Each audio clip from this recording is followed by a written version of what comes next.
আসসালামু আলাইকুম রহমতুল্লাহ। ওয়ালাইকুম আসসালাম। আসসালামু আলাইকুম। জি, কে বলছেন? কোত্থেকে বলছেন? জি, আমি বলছি আপনার হলো প্রশ্ন আমার একটা করুন, প্রশ্ন আমরা ছিল শুনতে পাচ্ছি। যে আমি আমি সরকারি চাকরি করি।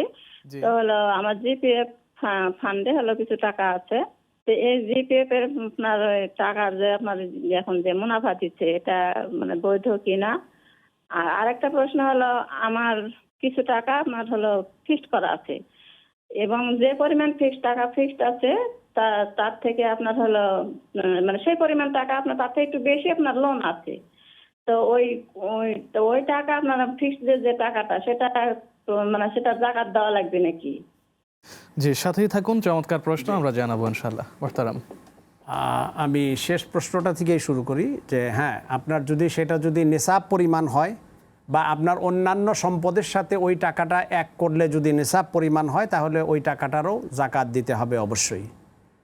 আর আপনার প্রথম যে প্রশ্নটা ছিল যে আপনার ডিপিএস মোহতারাম, বলেছিলেন উনি। প্রথম প্রশ্নের আগে আমরা আরেকটু যোগ করতে চাই যে অনেকেই নিসাব কি বুঝেন না। নিসাবটা সম্পর্কে একটু জানতে চাই।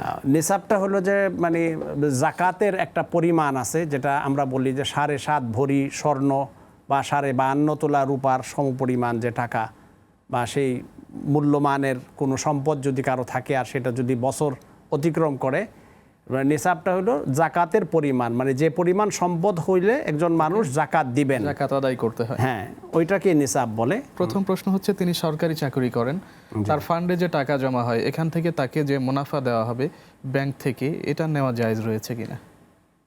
যদি তার সেই টাকা জমা দেওয়ার বিষয়টা আবশ্যিক হয়, মানে সরকারি বিধিবিধানের মধ্যে পড়ে, তাইলে ওইটার যে বর্ধিত অংশ বা লভ্যাংশ সেটা তার জন্য জায়েজ। আর যদি সেটা ঐচ্ছিক হয় তাইলে সেই লভ্যাংশ তার জন্য জায়েজ নাই। তো এই বিষয়ে আমরা জানবো, তবে তার আগে আরো একটি কল নিচ্ছি ইনশাআল্লাহ।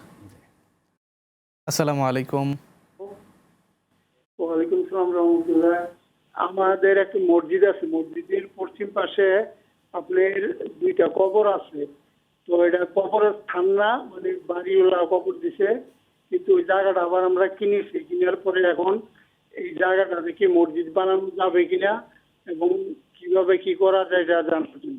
জি, সাথেই থাকুন, আমরা জানাচ্ছি ইনশাআল্লাহ। আপনাদের এই পুরনো কবর সম্পর্কে শরীয়তের বিধান হচ্ছে যে সেই কবর 2টা খুঁড়ে যদি সেখানে কোনো হাড় মাংস কিছু পাওয়া যায় বা মানে মৃতের কোনো কিছু পাওয়া যায়, সেখান থেকে সরিয়ে অন্য জায়গায় সেটা মুসলমানদের কবরস্থানে দাফন করে দেয়া এবং সেখানে মসজিদ বানানো। আল্লাহর রসুল সাল্লাল্লাহু আলাইহি ওয়াসাল্লাম মসজিদে নববী নির্মাণের সময় এই পদ্ধতি অনুসরণ করেছিলেন, কারণ সেটা আনসারদের পুরনো কবরস্থান ছিল।